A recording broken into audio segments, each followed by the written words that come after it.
यीशु जो चाहते हैं वो सीखना चाहते हैं हम, दीन और नम्र बनकर, अच्छे चेले बनकर। पास्टर सीताराम दास जी, आपका स्वागत है। पास्टर जी सीताराम दास जी, आपका स्वागत है। जी सर जी, सबको जय मसीह की सर जी। सारे लुकिंग इनटू जीसस परिवार को आपको भी जय मसीह के। तो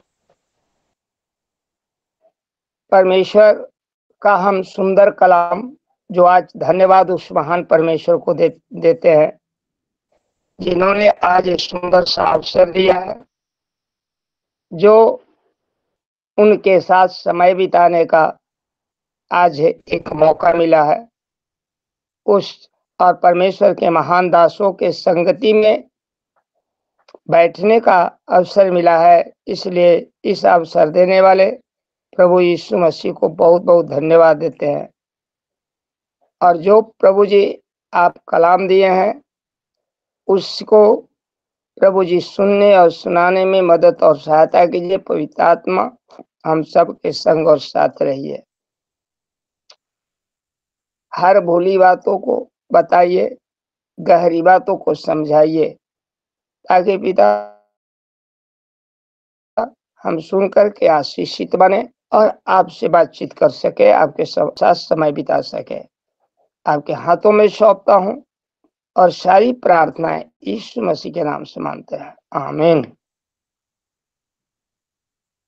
आप निकाल लेंगे मत्ती रची सुसमाचार, मत्ती रची सुसमाचार 5 अध्याय, यीशु का पहाड़ी उपदेश। जो मैं इसे जब पढ़ा तो बहुत ही अच्छा लगा और मुझे पवित्र आत्मा ने अगुवाई किया। मैं बहुत सोकर उठा तो प्रार्थना करने लगा, थोड़ा सा परमेश्वर से बैठा तो परमेश्वर ने कहा कि तू मत्ती का ही 5 अध्याय मेरा पहाड़ी उपदेश सुना। इसलिए हम इसे गहन अध्ययन करेंगे, मनन करेंगे। इसलिए कोई भाई 3 से 10 11 तक पढ़ेंगे जी। 5 धन्य है ये जो मन के दीन है, क्योंकि स्वर्ग का राज उन्हीं का है। धन्य है ये जो शोक करते हैं, क्योंकि वे शांति पाएंगे। धन्य है ये जो नर्म है, क्योंकि वे पृथ्वी के अधिकारी होंगे। धन्य है ये जो धार्मिकता के भूखे प्यासे हैं, क्योंकि वे तृप्त किए जाएंगे। धन्य है ये जो दयावंत है, क्योंकि उन पर दया की जाएगी। धन्य है वे जिनके मन शुद्ध है, क्योंकि वे परमेश्वर को देखेंगे। धन्य है वे जो मेल कराने वाले हैं, क्योंकि वे परमेश्वर के पुत्र कहलाएंगे। धन्य है वे जो धार्मिकता के कारण सताए जाते हैं, क्योंकि स्वर्ग का राज उन्हीं का है। धन्य हो तुम जब मनुष्य मेरे कारण तुम्हारी निंदा करे और सताए और झूठ बोल बोल कर तुम्हारे विरोध में सब प्रकार की बुरी बातें कहे। आमीन, आमीन, आमीन।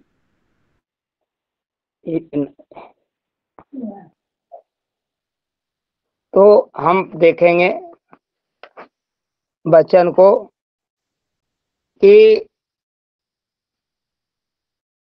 जीवित है ये जो लोग जानते हैं कि आपकी साउंड ठीक नहीं आ रही है भैया, इधर उधर हो जाइए, आपकी आवाज सही नहीं आ रही है।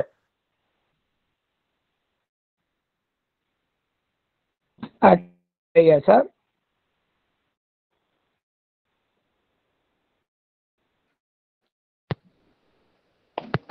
कहीं पापा प्रचार करे था तो अब जा रही है आवाज सर? हाँ ठीक है जी जी अभी आ रही है।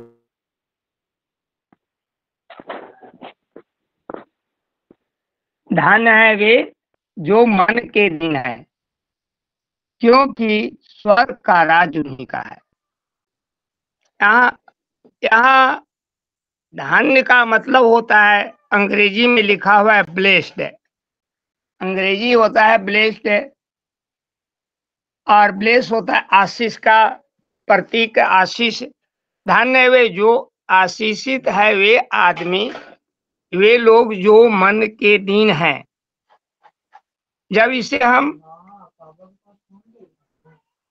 क्योंकि स्वर्ग का राज, जो अपने आप को दीन बना लेते हैं, नम्र बना लेते हैं, दीन बना लेते हैं, स्वर्ग का राज उन्हीं का है। इसका थोड़ा सा हम पढ़ेंगे। यशायाह 61 अध्याय, यशायाह 61 अध्याय का, यशायाह 61 अध्याय का 1, अभी हम लोग 60 पढ़े हैं, उसका 61 का 1 पढ़ेंगे और 62 का 2 पढ़ेंगे, दोनों वचन है। पहले 61 का 1 पढ़ेंगे। प्रभु यहोवा का आत्मा मुझ पर है, क्योंकि यहोवा ने सुसमाचार सुनाने के लिए मेरा अभिषेक किया और मुझे इसलिए भेजा है कि खेदित मन के लोगों को शांति दूं, कि बंदियों के लिए स्वतंत्रता का और कैदियों के लिए छुटकारे का प्रचार करूं। आमीन। ये प्रभु यीशु मसीह के बारे में भविष्यवाणी है, मन का दीन है। ये प्रभु यीशु मसीह अपने आप को ऐसा दीन बना लिया कि वो संसार में उसे परमेश्वर ने इसीलिए भेजा कि वो पवित्र आत्मा से भरा हुआ। जब वो पानी से निकला तो पवित्र आत्मा उस पर ठहरा हुआ था, भर गया, और कहता है कि परमेश्वर की आत्मा है वो, और ये आत्मा है जो मुझ पर है, मुझ में है, क्योंकि परमेश्वर यहोवा ने सुसमाचार सुनाने के लिए मेरा अभिषेक किया है। आदि परमेश्वर के दास जितने भी हैं उनका अभिषेक किया गया है, पवित्र आत्मा दिया गया है, ताकि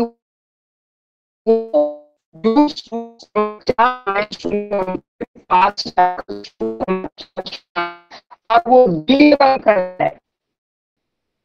और मुझे इसीलिए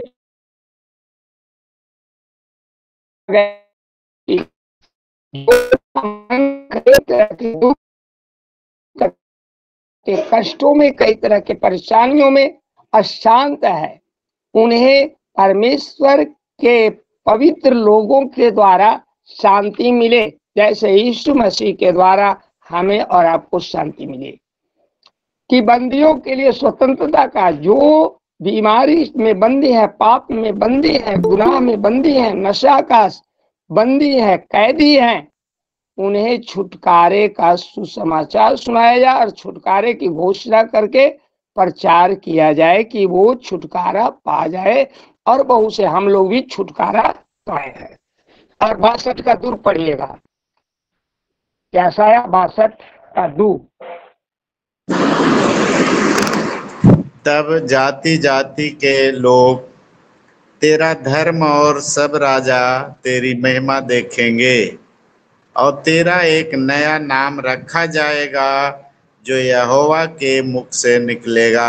आमीन आमीन।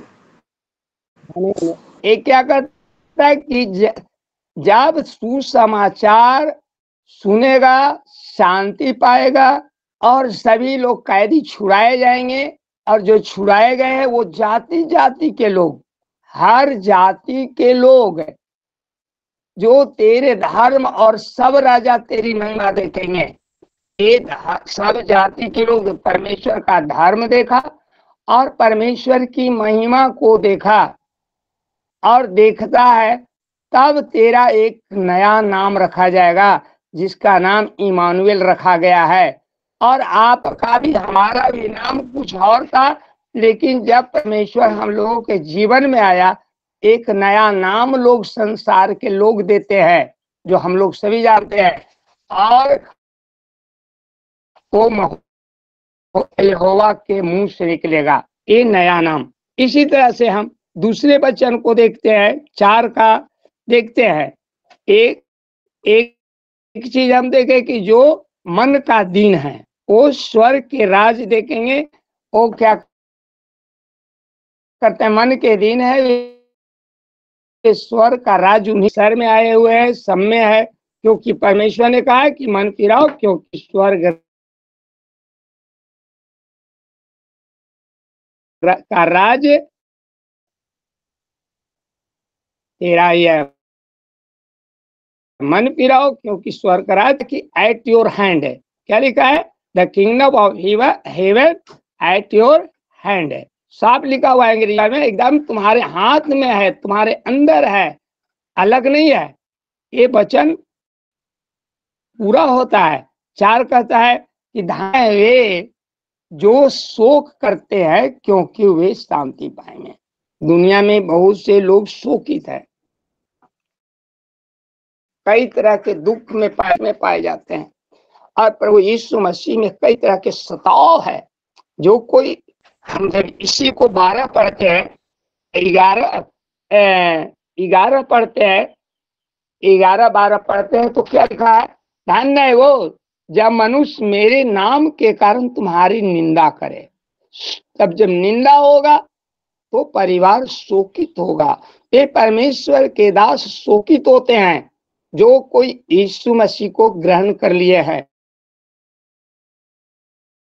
वे ये चीजें काटे जाते, गोतिया, नैया, टोला पड़ोस, सारे के सारे लोग, मोहल्ले के लोग उनकी बहुत तरह की निंदा और शिकायत करते, तब शोकित कहलाते हैं। तो वो शोकित होते हैं और उन पर सताव आता है, उन्हें मारा पीटा जाता है, जेल में डाला जाता है। जैसे आज यूपी में, झारखंड में, छत्तीसगढ़ में और कई राज्यों में चरम सीमा पर। इसके पहले बड़ी तरह के सताव उड़ीसा में हुआ। ये सारे सताव को सहते हुए कभी मसीहियत खत्म नहीं हुई, बल्कि बढ़ती गई। उड़ीसा में सताव था, तो क्या उड़ीसा से मसीहियत खत्म हो गई? पूरे भारत में फैली। आज छत्तीसगढ़ में सताव है, मसीहियत खत्म नहीं होगा, बल्कि और बढ़ जाएगा और बढ़ रहा है। यूपी में जो लोगों को बेगुनाह बेमतलब को जेल में डाल रही है, बहुत कठोर कानून ले आया है। वहां का मसीह जो है बहुत ही, वहां से जुड़े हुए भाई हैं, वो जानते हैं कि कितने तकलीफ है वहां सेवा करना, शोकित हैं। लेकिन क्या कहता है कि वे शांति पाएंगे, मन में उन्हीं को है।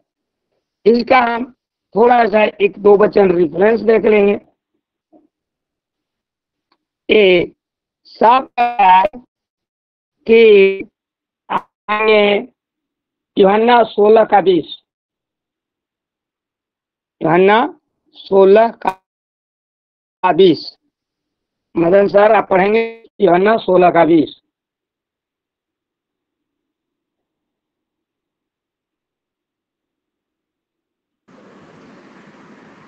मैं तुमसे सच सच कहता हूं कि तुम रोओगे और विलाप करोगे, परंतु संसार आनंद करेगा। तुम्हें शोक होगा, परंतु तुम्हारा शोक आनंद में बदल जाएगा। आमीन आमीन। हाँ, ये साफ यूहन्ना जो परमेश्वर यीशु मसीह का सबसे प्रिय चेला था, जिसने प्रकाशित वाक्य लिखा, भविष्यवाणी का किताब लिखा नया नियम में, वो भी इस बात का समर्थन करते कि तू शोकित होगा, परंतु तेरा शोक सदा सर्वदा नहीं रहेगा, बल्कि तू शांति पा करके आनंद करेगा। और ठीक उसी तरह से एक वचन और पढ़ेंगे, 2 कुरिन्थियों 1:7। दूसरा कुरिन्थियों 1:7 है।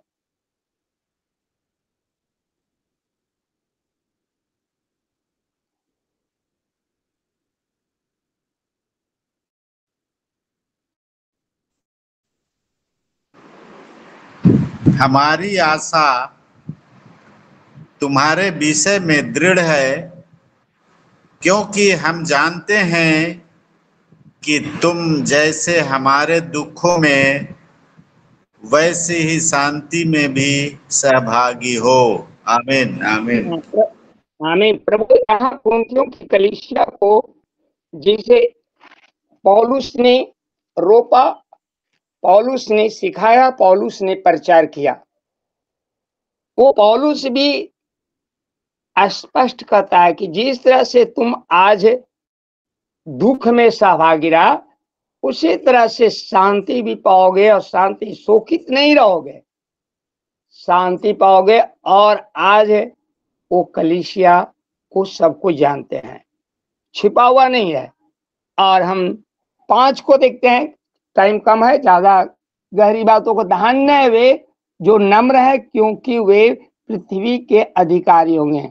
बहुत सुंदर सी बात है, एक मसीहियों के लिए लिखा गया है, जो प्रभु यीशु मसीह खुद अपने मुंहों से, अपने मुख से एक बात को छिपा है कि तुम पर ऐसा आएगा, लेकिन तू धन्य होगा, तुम आशीष से भरपूर होगा। वे लोग जो आने वाले समय जो आशीषित वे धन्य होंगे, जो नम्र रहेंगे, दीन रहेंगे, अपने आप को झुकाए हुए रहेंगे और सारे कुछ सह लेकर चलेंगे, क्योंकि उनके पास घमंड नहीं होगा, अहंकार नहीं होगा। अपने आप को तोड़ लेंगे, अपने को तोड़ेंगे और तोड़कर वे नम्र और दीन बन जाएंगे, तब वे सारे पृथ्वी का अधिकारी होंगे। ये भविष्यवाणी की बात प्रभु यीशु मसीह भविष्यवाणी कर रहे हैं। अधिकारी होंगे। आज जो टूटना नहीं सीखेंगे, आज जो कोई परमेश्वर का सेवक है वो नम्र नहीं बनेंगे, आने वाले में नए यरूशलेम का वो अधिकारी नहीं होंगे। ये भविष्यवाणी है, और वर्तमान में भी वो अधिकारी नहीं होंगे। आज हम लोग कई पास्टर्स धनराज सर के मुखारबिन से निकले हुए परमेश्वर के सुंदर वचनों से भरे हुए उनके शब्दों को सुनते हैं, उनके बोले हुए वाक्यांश को सुनते हैं तो गदगद हो जाते हैं, क्योंकि उनके अंदर होकर के पवित्र आत्मा बोलता है। जब पवित्र आत्मा बोलता है तो हमें अच्छा लगता है, सबको अच्छा लगता है। एक क्या वर्तमान समय में परमेश्वर ने उन्हें एक अधिकारी ठहराया, एक अधिकारी के रूप में रखे, उनकी बातों को मानना जो पवित्र शास्त्र के अनुसार है, ये उनके अधिकार को दर्शाता है। ये वचन पूरा होता है कि नम्र बने हुए हैं। मैं एक बार गवाही बताया था, गया मैं उनको देखा, मैं दंग हो गया कि एक परमेश्वर का ऐसे दास होते भी है जो इतना नम्र हो जाते हैं कि अपने आप को, शरीर का और अपने कपड़ों का भी ध्यान नहीं रहता। ये वचन मैं पढ़ रहा हूं तो उनकी, मैं शुरू में मिला था, वो बातें मुझे याद है। ये इतने अच्छे अधिकारी नम्र बना लिए, और नम्रता के कारण पृथ्वी का अधिकारी ठहरेंगे। ये साफ कहता कि अधिकारी होंगे। इसका हम एक वचन पढ़ेंगे, साम चैप्टर 37 वर्स 11, 37 का 11, भजन संहिता 37 अध्याय 11, भजन संहिता 37 अध्याय 11।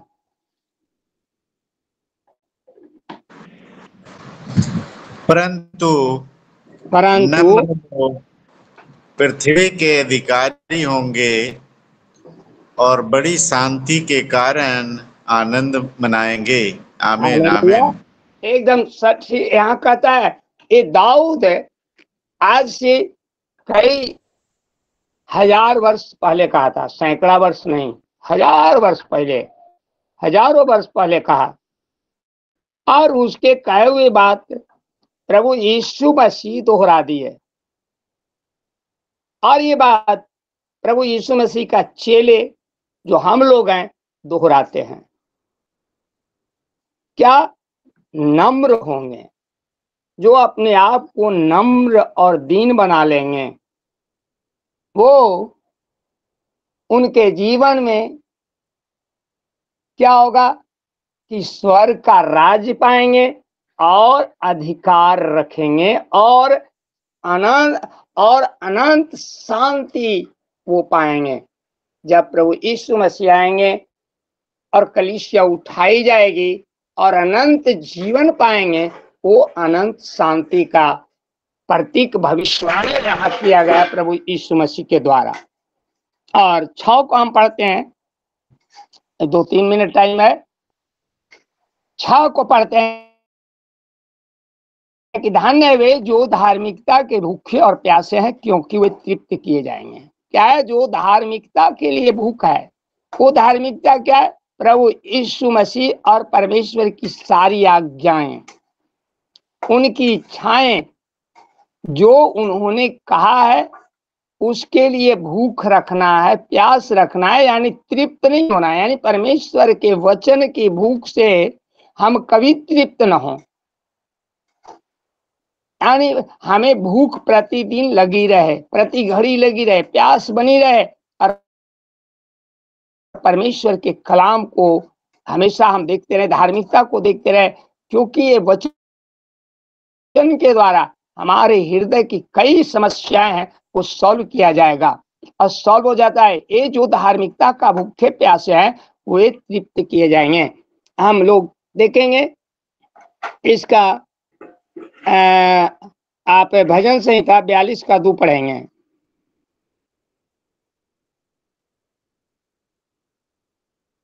भजन संहिता 42 अध्याय 2। जीवते ईश्वर, हाँ परमेश्वर का मैं प्यासा हूँ। हाँ, क्या? जीवते ईश्वर, हाँ परमेश्वर का मैं प्यासा हूँ। हाँ, मैं कब जाकर परमेश्वर को अपना मुंह दिखाऊंगा। हालेलुया। हाँ, कब जाकर परमेश्वर, दाऊद कहता है कब जाकर परमेश्वर को मुंह दिखाऊंगा। वो परमेश्वर का मुंह क्यों दिखाना चाहते हैं? और हम लोग भी प्रतिदिन यीशु मसीह को पहने हुए अपना मुंह दिखाते हैं। उस समय वो डर रहा था, लेकिन आज हम डरते नहीं, क्योंकि मेरे बदले में कोई बलिदान हो गया और वो मुझे अपना बेटा और बेटी बना लिया, ले पालक पुत्र बना लिया है। इसीलिए हम लोग उसको हमेशा उसके लिए भूख और प्यास है। हम लोग अपना मुंह प्रतिदिन दिखाएं, और प्रतिदिन दिखाते हैं। जब यीशु मसीह आएंगे तो हम जब उठाए जाएंगे, अनंत जीवन पाएंगे, तो वहां हमारी जो भूख और प्यास पृथ्वी पर जो है वहां स्वर्ग में नहीं होगी, तृप्त हो जाएंगे। आज जो हम परमेश्वर के लिए भूखे और प्यासे हैं, सेवा के लिए भूखे और प्यासे हैं, सुसमाचार सुनाने के लिए भूखे और प्यासे हैं, लोगों से प्रेम करने के लिए भूखे और प्यासे हैं, जब यीशु मसीह आएंगे वो कलीसिया उठाई जाएगी, न्याय का दिन आएगा, और जब भेड़ों संग परमेश्वर के दाहिने ओर रहेंगे, कहेंगे कि धन्य मेरे दास तू आनंद कर, तब हमारी भूख और प्यास उस समय मिट जाएगी। हम फिर कभी भूखे और प्यासे नहीं। ये भविष्यवाणी की बात है। और एक लास्ट में एक वचन हम पढ़कर अंत करेंगे, क्योंकि मेरा समय पूरा हो गया। या वचन आप 55 एक 2 पढ़ेंगे, या शायद 55 का इसको पढ़कर लास्ट करेंगे। 55 यशायाह 55 1 और 2 पढ़ेंगे।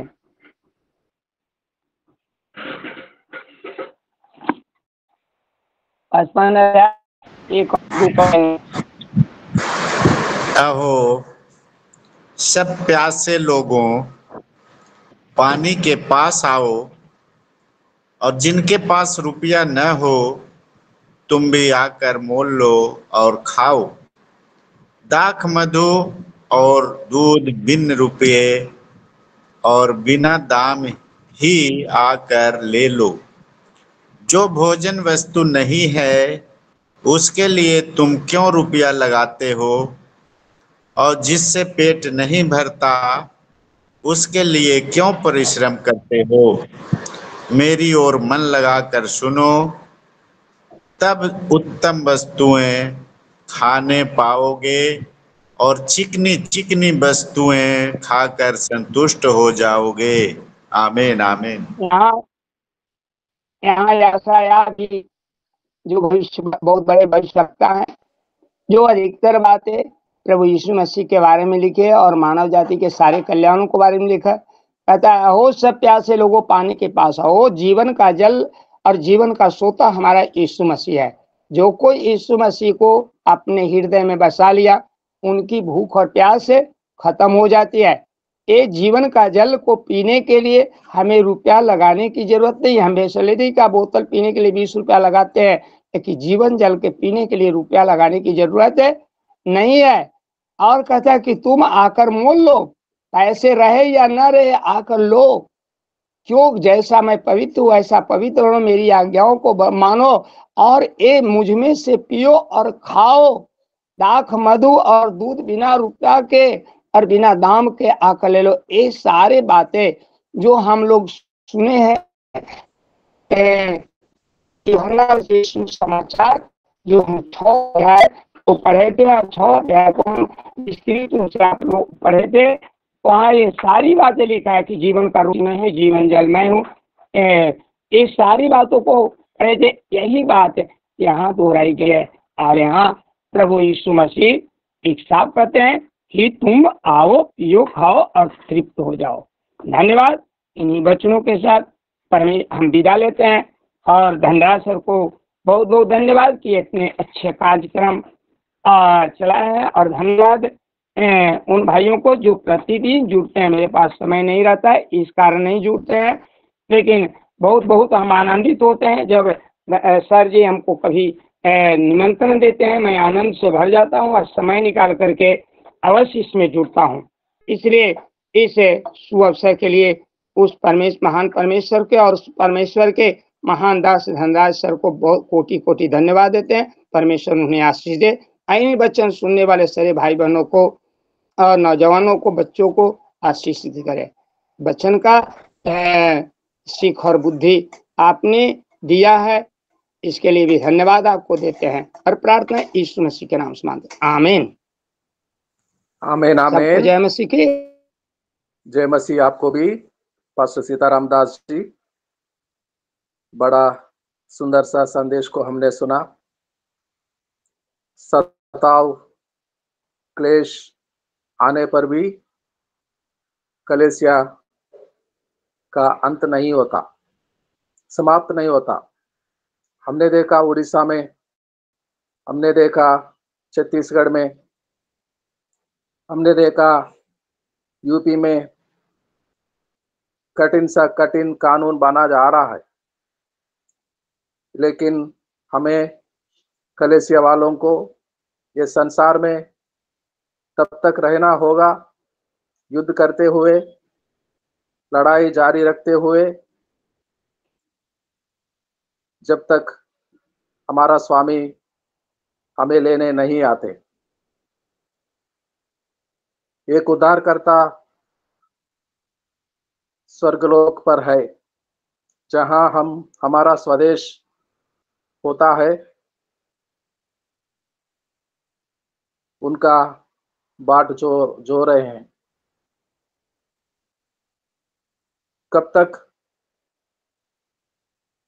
जब तक ये संसार में हमारा अंतिम दिन नहीं आते। इस युग का समाप्त नहीं होता। तब तक हमारा युद्ध जारी रखना होगा, लड़ाई जारी रखना होगा। जंग के मैदान में दौड़ पूरा करना होगा। इंतजार में हैं हम, इंतजार में हैं। उद्धारकर्ता आएगा, हमें जरूर लेकर जाएगा जहां पर वो रहते हैं।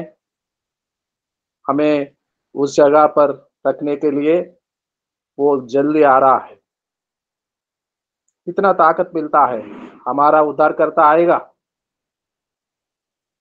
नीले आसमान पर बादलों से उतर कर आएगा, बादलों पर आएगा। कितना सामर्थ्य, कितना ताकत, कितना ऊर्जा, कितना धीरज मिलता है इंतजार करने में। ये इंतजार हमें शर्मिंदा नहीं होना पड़ेगा कि अपना स्वामी जरूर आएगा, मालिक जरूर आएगा और अपना कर्मों का प्रतिफल हमें जरूर देगा, प्रतिफल हमें जरूर देगा। आइए हमारे बीच में कोई भाई बहन सामने आए और अपना माइक को खोले। 1 मिनट के लिए प्रार्थना दुआ करेंगे। अच्छा सा संदेश सुना हमने पास्टर सीताराम दास के द्वारा। आइए प्रार्थना करेंगे, छोटा सा प्रार्थना।